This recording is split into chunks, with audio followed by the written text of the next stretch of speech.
exactly what's at stake. We're taking a Google Earth virtual flyover along a 5-mile length of Los Gatos Creek between Lexington Reservoir and Lake Elsman in the Santa Cruz Mountains. The area in red, totaling 1,000 acres, is land that San Jose Water Company wants to log. The map was created by a software engineer who lives in the area, and it's being used to galvanize opposition to the company's plans. So instead of having an abstract map, people can actually see their houses, see their schools, see where the logging zone is. And it changes an abstract concept to something that is quite striking.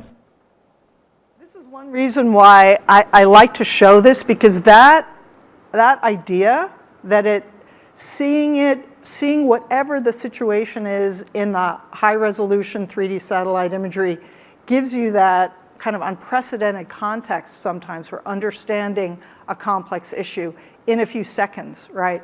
And this has been true over and over again that we have seen. So using Google Earth, it took some time, but using Google Earth, we not only mobilized the community to get more involved, we actually were able to prove that the plan was illegal. It didn't even meet the requirements for the law, and we stopped the logging. Yay!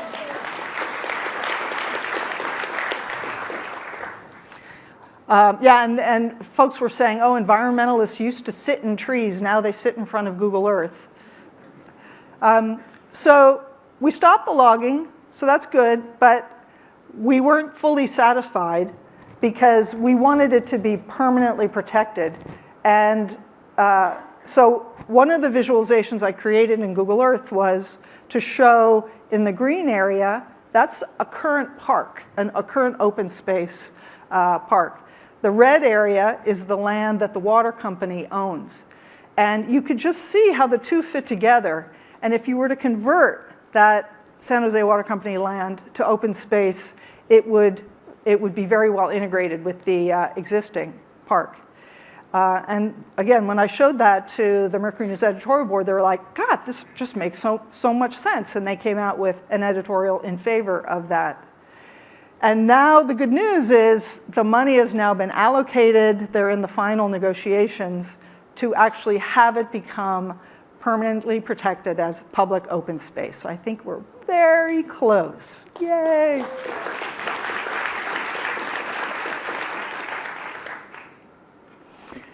So that's how it started. And when the word of the success got around, a lot of nonprofits started contacting us. I was working at Google by then and saying, could you teach us what you did? Like, how did you bring in that GIS data? How did you create that animated flyover? How are you presenting it to the politicians? Give us tips and tricks and so on. And so we began to realize there's something here. We should turn this into a program where we deliberately, consciously support environmental groups and any groups that are trying to use maps to make the world a better place. And Google has been very supportive of that. So this is our website for this. And the tool, of course, that started it all was Google Earth, right? You're going to learn a bunch of tools, and they're great for different purposes. But I happen to have a soft spot for Google Earth since that's where it all started, and it's so powerful. We do have a new version of Google Earth that was reinvented from the ground up and launched on Earth Week last year, running on web, Android, and iOS. We're still at the beginning of our dreams of what we plan to do with the new Google Earth. You are going to be hearing from the product manager, Gopal Shah, and you are going to experience some new features that no one else has seen yet. So stay tuned. One of the kind of founding principles of the new Google Earth is we realized that a powerful aspect of it is that storytelling, that ability to bring in information, bring in media, create a story, create a narrative over the landscape, and share that with people. And it could be a recreational thing, or it could be something that relates to some real matter of public importance, some place on the planet that's under threat. And so we have deliberately focused on enhancing the richness of the stories that can be told in the new Google Earth. We have a feature called Voyager, which is like an interactive digital magazine of the planet that has new stories coming out every week. These are some of them. How many people have seen a Voyager story? Okay, cool. And these stories, many of them are coming from NGOs and partners. Here's an example of what something might look like. This is created by the India Literacy Project. It's to help school kids learn about, the Ganges. This is a set of 9 stories, each one of which was provided by one of you in attending Geo for Good. You have really amazing stories to tell. So we do want to encourage, you see that link there, g.co/earth/Voyager G4G. If you have an idea of something you think should be published in this digital magazine of the planet that we call Voyager, feel free to submit an idea and our editorial folks will take a look at that.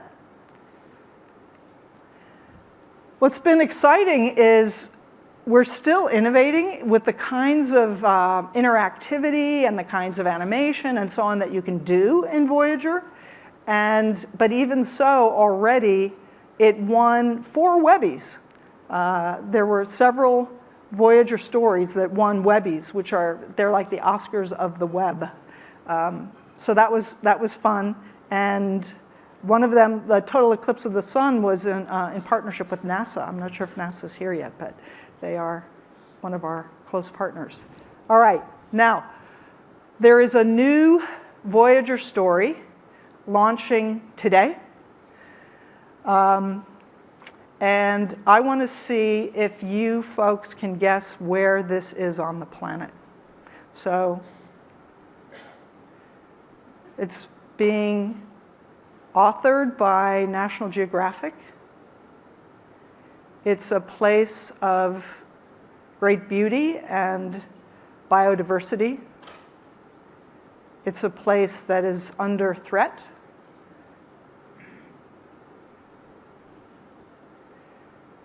So those of you who know about, in fact, I will give you a hint. There is your hint. I heard someone say it. That's it. The Okavango Delta, Botswana. This is a river delta that is very dependent on what happens upstream in 3 countries. And there are threats to this pristine, beautiful place. And so National Geographic is putting together this story around protecting the Okavango River Delta. And this is part of a partnership that we are going to announce later today around working together to protect, conserve, raise awareness about the last wild places on Earth. So you're in for a treat. Jonathan Bailey, Chief Scientist of National Geographic, is going to be speaking more about this and showing you more about this later today. All right, so I want to just flip to EarthEngine. And how many of you have used EarthEngine? Okay, so maybe I'll go quickly. So Google Earth is great for visualizing information, for storytelling, but sometimes you want to do more than that. You want to actually analyze, do science, map and measure and monitor trends on the planet. And this was brought home to us when we were visiting the Amazon, and Brazilian scientists said to us, we need your help, Google, because we're losing 1 million acres a year of the Amazon. A lot of it's happening in remote places where there's not law enforcement on the ground. But with daily satellite imagery coming in and running change detection algorithms, which do exist, we could have a virtual alerting system, a virtual monitoring system. However, the problem is it's terabytes of data or petabytes of data, billions of megabytes of imagery data, and no normal institution can manage that. It takes them weeks to try to do that analysis on a single computer, and by the time they get the result, it's irrelevant, right? So they said, you need to help Google and build something that lets us do science and analysis at scale, at planetary scale. So that was the origin for Google EarthEngine. You're going to hear more about this from Matt Hansher. So I'll go quickly through this, but again, the idea is while we're sitting here, there's hundreds of satellites from many different countries that are collecting fantastic imagery and other data, weather information, elevation, various atmospheric properties and so on, that generally are going onto like tape drives in vaults. In this case, Landsat data goes into a vault in South Dakota. So it's extremely secure, but the data, generally speaking, historically, this amazing imagery and satellite data has not been that accessible. So what we took as our main principle was, all right, we're going to liberate this data. We're going to work with these different institutions, bring it all online into Google data centers where it's co-located with massive computational resources for doing analysis at scale. Let the scientists bring their algorithms there so they have access to all the data, all this computing, and they can ask questions that have not been possible before because of the scale, right? Again, I'm kind of whizzing through here, but you're gonna go deeper. So this is just sort of like a tasting menu, all right? So one of the things after we brought all the Landsat data, 40 years of Landsat data online into EarthEngine, it was, let me go back here. See if we can do that. Yeah, we stitched this all together and created a zoomable time-lapse animation of the entire Earth. You can go anywhere in this Earth time-lapse. This is Las Vegas, which is the fastest growing city during that 3-decade period. And you could see that while Las Vegas was growing, Lake Mead was shrinking. So I wanted to mention this because to produce that 30-year or 32-year time-lapse animation of the entire planet at 30-meter resolution, we had to analyze 5 million satellite images. And it was 3 quadrillion pixels. It's more than 2 million hours of computation. We ran it on 66,000 computers in parallel. Computers that are normally running Gmail or search or YouTube. There's a lot of YouTube running in Google data centers.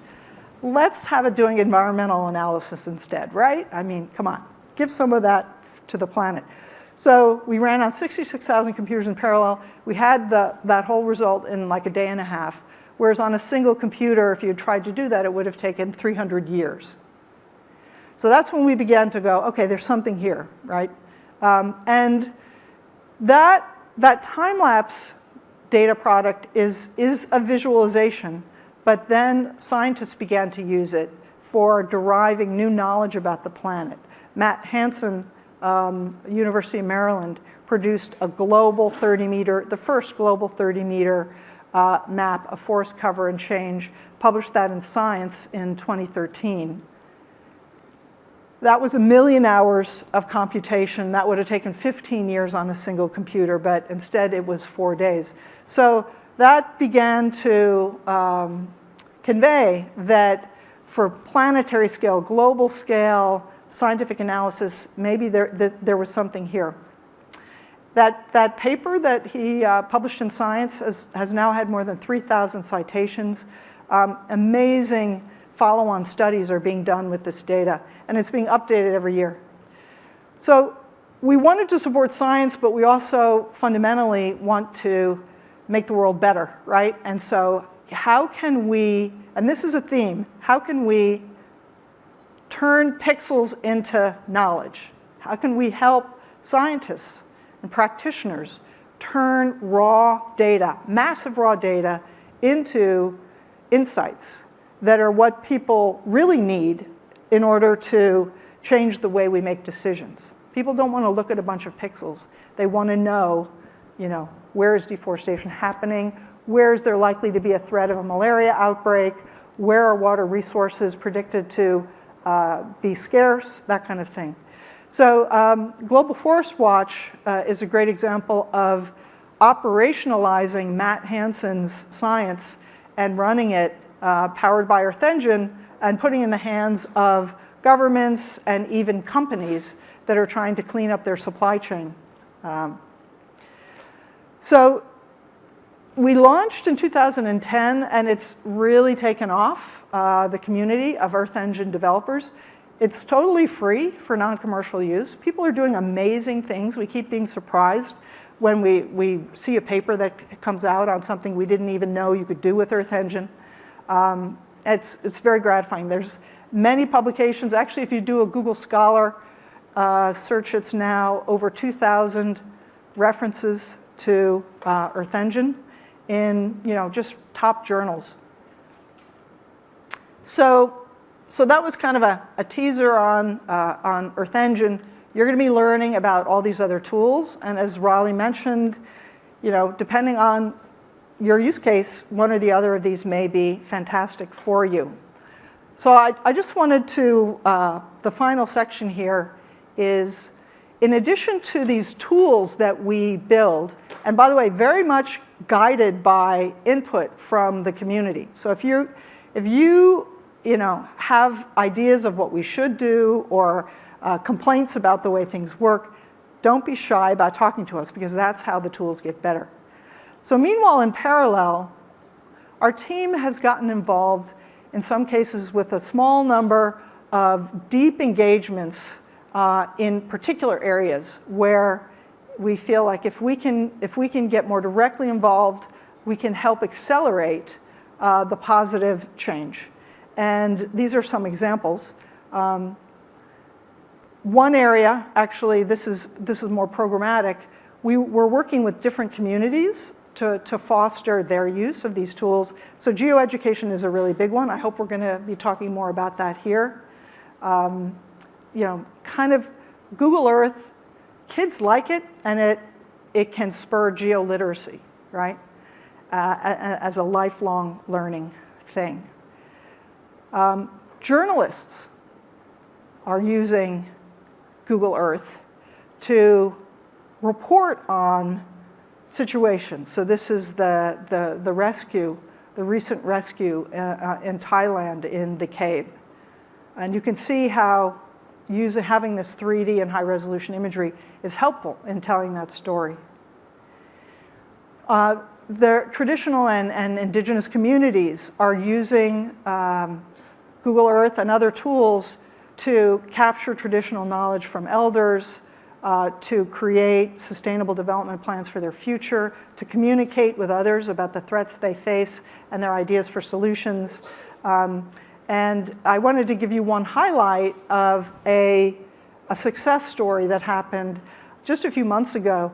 The Quilombola community, Cachoeira Porchera, I believe it is, the Quilombolas are the descendants of escaped slaves in Brazil, and they have struggled to have land tenure, land rights for decades. And this particular community had been trying for 23 years to get land tenure granted to them, to the land that they had been living on for generations. And finally, using mapping tools, they were able to persuade the governor of the state of Pará that they actually had the ability to map and manage and monitor this territory, and it was deeded to them. So this was really, really exciting. There's an article in The Guardian that talks about this if you want to learn more about it. All right, two other things. Switching gears back to insights, data to insights. I don't know how many of you have seen this, but we've been getting requests from cities to help them with their climate action plans. The Paris Accord exists but action is not happening fast enough. And if the cities can reduce their carbon emissions due to transportation, due to buildings, if they can go more quickly to solar energy and other renewable energy to mitigate their carbon emissions, we can accelerate decarbonizing the planet. But the 9,000 cities have taken a pledge to do this, but they're stuck. They don't have good data on their carbon emissions and the opportunity to go solar. So we recently just launched this month at the Global Climate Action Summit, the Environmental Insights Explorer, where we took Google Maps data and through a kind of environmental alchemy, turned it into carbon. So we turned the traffic data into an annual estimate.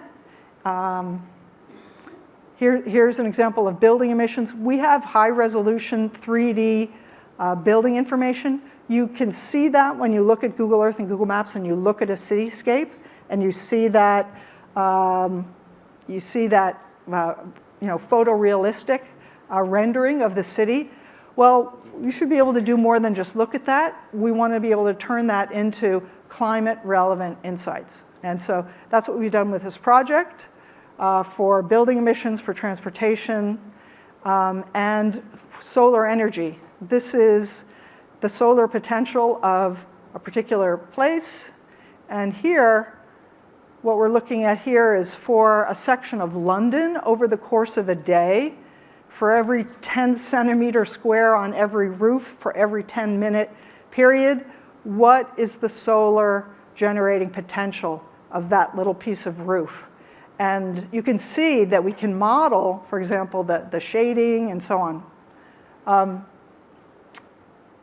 And then aggregating that up into a total number for the cities. So with that data, which we gave to the city of San Jose, they are emboldened. They understand now that they can produce more than 3 gigawatts of power. So they've set a commitment now to be the first 1 gigawatt solar city in the world. So what we're excited about is bringing, elevating people's ambition for what's possible, helping them understand what's possible. Now, I don't know how many of you work in the urban setting or whether this data is interesting, but all of this data is going to be public, open, free, downloadable. You can use it, you can imagine using it for other purposes. So or even for this purpose, helping these cities. And so when Christian said, if you listen to Rebecca and get any ideas for a hackathon, think about this new data set that's coming available now. We've started with data for 5 cities, but we hope by the end of next year we'll have it for 10,000 cities around the world. All right, last example. Am I good? Last example? All right. Okay. So back to generating insights that matter and can have impact. Not sure how many of you know about Global Fishing Watch, but we're going to take a look here at a harbor. This happens to be in China on the day that a moratorium is lifted, an annual moratorium, and trawling boats are allowed to go out and start fishing. So as we keep zooming out, you can see there's a lot of boats coming. It's a bad day to be a fish. And this is a concern because something like 20% of the seafood that we all eat is caught illegally or unregulated, unmanaged in some way. So there has not been good information about what's happening on the high seas until this project that has been done with Oceana and SkyTruth and Google, where we are sourcing different sources of, I believe it's trillions of data points of ship location information and making sense of it and allowing anyone to see what's happening. This is a track of a specific vessel. Here is that square in the center is a new protected area in Kiribati, and you can see before and after the protection went into effect, and that boats actually did clear out. This is very helpful to do virtual monitoring. Some of you may have heard of, we have a lot of protected areas, but sometimes they're paper parks because there's no enforcement. This shows that you can enforce these kind of things virtually. With AI, you can discriminate the type of fishing activity that's going on, and that's important because there's different regulations. Minister Susi of Indonesia has been the first country to adopt this platform. It's very important to them because a lot of their seafood is being harvested illegally by other countries. And she's famous for blowing up boats that are fishing illegally in Indonesian waters. She warns people and they get off the boat first. So just, I'm going to quickly get to the kind of the take-home message here with this project.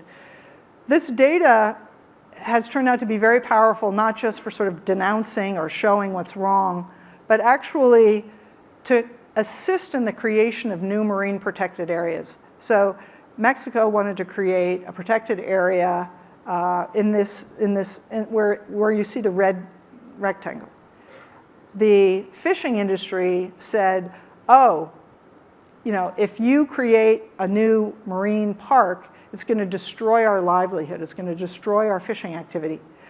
But then by looking at this data, this map, they could see that actually only 4% of their fishing grounds would be off limits. And in fact, that even has certain advantages because it acts as a nursery. So that park, that marine protected area, was then approved. So just to close, for us, it's all about you and the partnerships and the knowledge you have of what insights are needed in order to create change in the world. And so have a great summit. Eat your Wheaties, I like to say, because sometimes things go very, very quickly. But again, thank you for coming all this way, and have a great week.